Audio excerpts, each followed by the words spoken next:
कबीर मठ फतवा के सौंदर्यीकरण के लिए 3 करोड़ 60 लाख रुपए देगी केंद्र सरकार। अर्जुन राम मेघवाल। एक दूसरे के सम्मान करने से ही भगवान मिल जाएंगे। रणजीत सिंह गौहर ए मस्कीन। कुश्ती परंपरा को पुनः जीवित किया जाएगा। महंत ब्रजेश मुनि। ये जो सपना देखा गया है यहाँ के विकास का वो पूरा हो। कबीर साहब और नानक देव दोनों का ये मिलन स्थल भी है। सत्संग हुआ था, ये साधु संतों का समागम स्थल।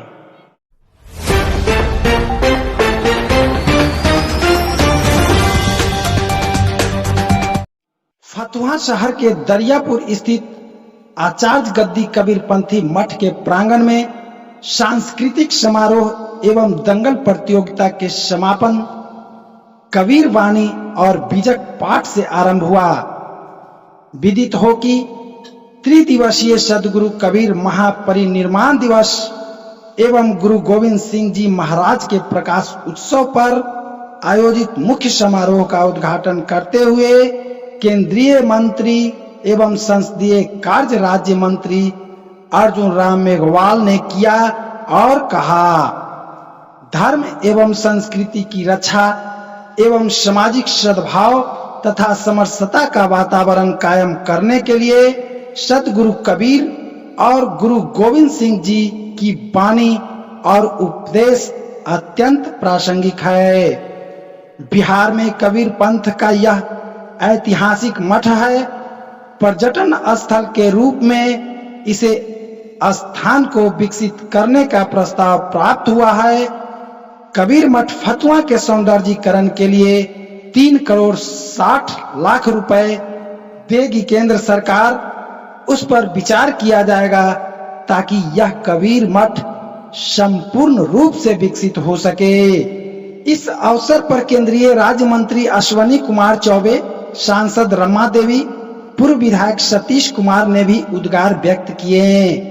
बता दें कि कुश्ती का आयोजन किया गया जिसमें बिहार एवं बिहार से बाहर के 20 पहलवानों ने कुश्ती का जौहर दिखाया। इस अवसर पर महंत ब्रजेश मुनि ने कहा, कुश्ती की परंपरा को पुनर्जीवित करने के लिए प्रखंड स्तर पर कुश्ती का आयोजन और अखाड़ा की स्थापना की जाएगी। इस दौरान हजारों की तादाद में कुश्ती देखने के लिए भीड़ उमड़ पड़ी। बता दें कि इसके पूर्व त्रिदिवसीय गुरु ग्रंथ साहिब अखंड पाठ के तीसरे दिन मुख्य अतिथि तख्त श्री हरि मंदिर पटना साहिब के जथेदार ज्ञानी रणजीत सिंह गौहर ए मस्कीन जी महाराज ने गुरु ग्रंथ साहिब के अखंड पाठ के विश्राम पर अरदास किया। अरदास में शामिल हुए जिसका मंच संचालन मठ के संरक्षक महंत ब्रजेश मुनि ने किया। इस दौरान हिंदू जागरण मंच के विनोद कुमार सिंह यादव, पत्रकार अरुण कुमार पांडे, तृणमूल कांग्रेस के नेता शशि शेखर, भाजपा नेत्री अर्चना राय भट्ट ने भी सभा को संबोधित किया। अन्य गण्यमान्य लोगों में पूनम केसरी, शारदा देवी, संत अशोक दास हंस, संत विवेक मुनि, संत अशोक दास, महंत किशोरी दास, डॉक्टर लक्ष्मी नारायण सिंह, प्रेम यूथ के प्रेम कुमार, सरदार त्रिलोक सिंह निषाद, सरदार संजय सिंह और अमरेश कुमार सिंह सहित कई लोग मौजूद थे। इनका एक प्रोजेक्ट था 3 करोड़ 60 लाख का, जो इस कबीर मठ फतवा के डेवलपमेंट से संबंधित था। इसमें इंफ्रास्ट्रक्चर डेवलपमेंट हो रहा था। कुछ नानक देव जी जब यहाँ भी है, आप लोग एक मिनट उसके विकास का भी विषय है, तो ये स्थान महत्वपूर्ण है। कबीर साहब और नानक देव दोनों का ये मिलन स्थल भी है।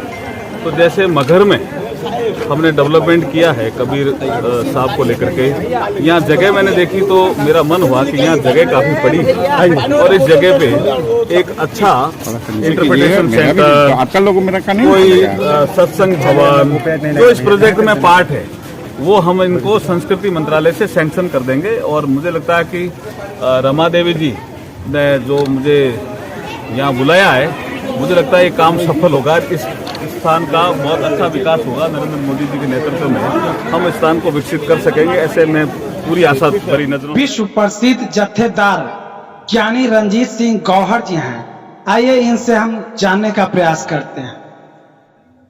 सर, हमने अक्सर ऐसा सुना है कि खालसा पंथ में आप में नाम जपना, कीर्ति करनी, पंचकना जैसे चीजों की चर्चा होती है, उसके बारे में थोड़ा हम श्रोताओं को जानकारी देने का कष्ट करें। गुरु नानक देव जी ने 3 सिद्धांत दिए हैं।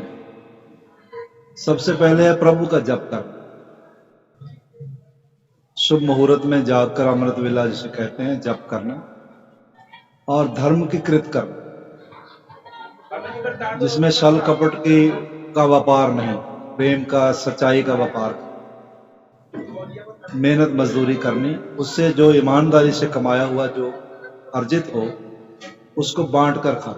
ये 3 मूल स्तंभ हैं। कृत कर, नाम जपना, कृत करनी और वंड के शक्ति।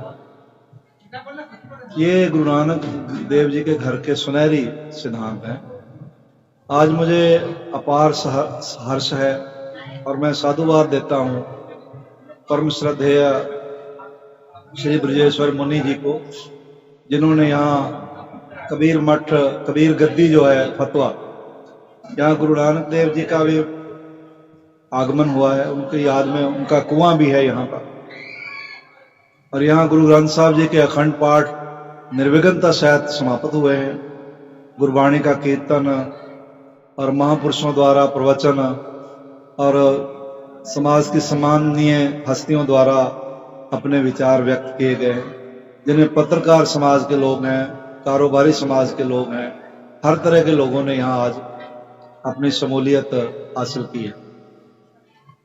और मैं भी तख्त श्री हरमंदिर जी पटना साहब से चलकर यहाँ इस धरती को नमन करने के लिए पहुंचा हूँ। ये धरती अपने आप में ऐसी लहरें, ऐसी तरंगे समो कर बैठी हैं, जिनका थोड़ा सा भी हृदय जप करने से खुल जाएगा, उनको ये अनुभव होने लगेगा। और मैं प्रयत्न करूंगा, अपने सिख संगत से भी गुजारिश करूंगा कि ये स्थान भी तख्त श्री पटना साहिब की तरह एक बड़ा तीर्थ है। गुरु नानक देव कबीर जी की यहाँ पर जो है वो वार्तालाप हुई है, उनकी प्रभु चर्चा हुई, कोई ज्ञान चर्चा या कोई और चर्चा नहीं, प्रभु चर्चा उनकी हुई है। सत्संग उन दोनों ने मिलकर यहाँ किया। तो यहाँ की जो सत्संग की महक है वो विश्व स्तर पर जानी चाहिए। और ऐसा ये पावन अमृत कुआं है उनका, जिनके जलपान मात्र से ही अनेक जन्मों के रोगों का नाश हो और हर तरह की सुख समृद्धि प्राप्त हो। इसलिए मैं विश्व स्तर पर ये सारी दुनिया को संदेश देना चाहता हूं कि आप यहाँ पर जब भी आप पटना साहब आए, राजगीर के रास्ते में पड़ता है, शीतल कुंड गुरु नानक देव जी का स्थान है, और वहां आप जाते हैं तो बिल्कुल उसी हाईवे पर, आधा किलोमीटर भी हाईवे से दूर नहीं है, ये स्थान कबीर जी का, गुरु नानक देव जी का साझा स्थान। तो यहाँ आकर जरूर दर्शन करें, यहाँ सेवा करें। हमारे स्वर्गीय प्रधान सरदार अवतार सिंह जी हेतु उन्होंने भी बड़ा यत्न किया, खैर उनके जीवन ने साथ नहीं दिया, वो कर नहीं पाए। अब मैं पूरा यत्न करूंगा आपकी प्रेरणा से, गुरु महाराज की अनुकंपा से, कि ये जो सपना देखा गया है यहाँ के विकास का वो पूरा हो। उसके लिए जिनसे भी मिलना पड़े, केंद्र सरकार से मिलना पड़े, बिहार सरकार से मिलना पड़े, या जो भी उपराला हम कर सकेंगे, उसको हम सब मिलकर माननीय ब्रजेश मुनि जी के नेतृत्व में हम उसको आगे बढ़ाएंगे और ये जरूर होगा। वरिष्ठ पत्रकार अरुण कुमार पांडे जी हैं। आइए इस कार्यक्रम के बारे में इनसे जानने का प्रयास करते हैं। सर, आज आपने जो यहाँ जो कार्यक्रम जो चलाया जा रहा है और इसके बारे में, और लोगों ने यहाँ कार्यक्रम में किस तरह की सहभागिता निभाने की बात कही है, जानकारी। यहाँ का आचार्य कबीर पीठ एक ऐतिहासिक और सांस्कृतिक केंद्र है और ये धरोहर है फतुहा का, धार्मिक। आप जानते हैं कि यहाँ कबीर साहब का और प्रथम गुरु जो सिखों के हैं गुरु नानक देव जी का यहाँ सत्संग हुआ था। ये साधु संतों का समागम स्थल और इस मठ का एक बहुत गौरवशाली अतीत रहा है। पिछले दिनों कुछ यहाँ संकट भी रहा है, लेकिन इसके भविष्य को संवारने के लिए और मठ की गरिमा को बचाने के लिए ये सब कुछ शुरू हुआ है। और यहाँ आप जानते हैं कि गुरु नानक देव जी का स्मृति कुआं भी है यहाँ, और सिख समुदाय खासकर तख्त हरमंदिर के लोगों ने, हुक्मरानों ने और जो देखने वाले लोग हैं उन लोगों ने यहाँ एक विशाल गुरुद्वारा बनाने की परिकल्पना की है। मुझे लगता है ये साकार होगा और पटना साहिब और राजगीर के बीच में एक प्रमुख पर्यटक केंद्र होगा सिखों के लिए।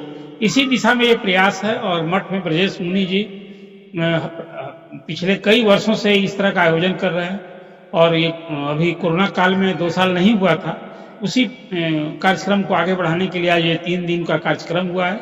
आज आपने देखा कि पूरे प्रदेश के बाहर के भी पहलवान महिला और पुरुष आए हुए हैं, दंगल प्रतियोगिता हो रही है और हम लोग इसको एक, जैसा आपको बताया मैंने, एक सांस्कृतिक सामाजिक केंद्र के रूप में इसको विकसित करने की परिकल्पना के लिए और मठ को बचाने के लिए इस तरह का कार्यक्रम हुआ है।